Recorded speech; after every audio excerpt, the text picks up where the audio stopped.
Histoire de place, place aux histoires avec Chénie Cité des Contes. Allez, aujourd'hui, on le sait, l'école est finie. L'école est finie même pendant les vacances, dit. Ah, c'est embêtant, dit maman. C'est du tracas, dit papa. Parce qu'il faut continuer à apprendre, apprendre à lire juste pour le plaisir de lire sans penser aux notes. Oh, il va falloir apprendre à être curieux, minutieux, apprendre à être poli. Polis sont juste ce qu'il faut pour tester, s'intéresser, regarder le monde, l'autre, soi, moi. Apprendre aussi à dire merci. Alors que l'école est finie, dit. Mais dites-moi, il y a quand même eu des précédents dans d'autres temps. Allez, par exemple, ce proverbe qui dit « Un sac vide, il ne se tient pas tout seul ». Il y a une histoire qui parle de l'école qui est finie. Il était une fois, pas deux, pas trois, car une fois suffit bien. Il était une fois Jean, et Jean, il est sur le perron de l'école parce que l'école ferme. Il y a appris pendant 7 ans, et tout son savoir, c'est un lingot d'or sur la tête. Enfin, il faut que je vous dise que Jean, c'est un petit gars, hein, des petites bottines de cuir, un petit short court et des petites joues toutes rondes. Et le voilà prêt à rentrer chez sa mère. Son savoir, aussi lourd que le lingot d'or sur la tête. Chemin faisant, tout en marchant.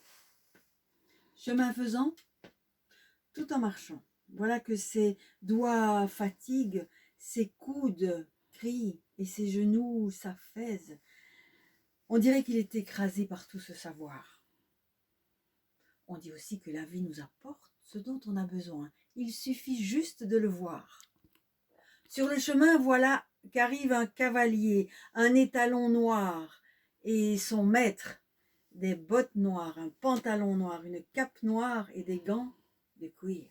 « Hé, si tu échangeais ton cheval contre ma vache, marché conclu. Quoi que tu fasses, Jean le Vénard, quoi que tu fasses, fais le bien. » Et voilà Jean qui continue le chemin, assis sur le cheval. Quoi que tu fasses, Jean le Vénard, quoi que tu fasses, fais le bien. Ceci dit, un cheval c'est bien, mais ça ne nourrit pas son homme. Voilà que Jean a le ventre qui tiraille et la gorge sèche, il a soif. Il est curieux, il l'a appris. Alors il regarde tout autour de lui, il observe, et dans un champ lointain, il voit une vache et son fermier. Mais bien sûr, « Hé, mon cheval contre ta vache !» Marché conclu. Quoi que tu fasses, Jean le Vénard, quoi que tu fasses, fais le bien. Et Jean continue son chemin avec à la main la corde et au bout de la corde, la vache. Quoi que tu fasses, Jean le Vénard, quoi que tu fasses, fais le bien. Et Jean se rapproche de son village et ce jour-là, c'est jour de marché. La première table, il y a une marchande qui vend poules et des œufs. Mais bien sûr, se dit Jean en se souvenant de l'odeur caramélisée de l'omelette que lui faisait sa mère. Mais oui, c'est une poule dont j'ai besoin, une poule qui me donnera des œufs que je pourrai vendre, des œufs qui me donneront aussi une poule. Enfin, il s'approche de la marchande. Ma vache contre une poule. Marché conclu.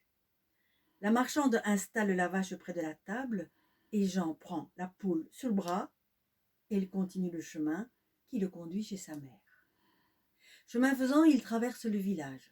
Au milieu du village, il y a un puits. Un puits, il est là depuis toujours et il sera là pour toujours. Ce jour-là, il y a une femme assise sur le puits. Oh, ça se voit. Elle a des vêtements troués, un bouton sur deux. Ça se voit, elle pleure. Et Jean lui dit, mais qu'est-ce qui t'arrive? Et elle lui dit, ben voilà, moi je suis venue ce matin avec mon seau est tombé dans le puits, et vois-tu, moi l'eau, c'est ce que je donne à manger à mes petits le matin, c'est ce que je leur donne à midi, et ils ont l'eau le soir. Alors Jean donne sa poule. Et la femme, elle s'en va sans rien attendre. Et Jean est là, au bord du puits. Il se fait curieux, Minutieux, il essaye d'attraper la chaîne, il persévère, il cherche encore, et quand il attrape le seau, il se boit une gorgée d'eau qui lave, nourrit et bénit. Et il remet le chemin sous ses pieds et il rentre chez sa mère. Je vous le dis, la vie vous apporte ce dont vous avez besoin, il suffit de le voir. Et là, quand il rentre sur le perron, sa mère l'attend. Ah, Jean a les poches vides, oui, mais il est riche de son propre savoir. La mère, elle n'a rien su de toute cette histoire, d'ailleurs, elle n'a rien demandé. Mais elle a vu un garçon heureux, confiant et rempli de vie qui rentre à la maison. Voyez, un sac vide, il ne se tient pas tout seul.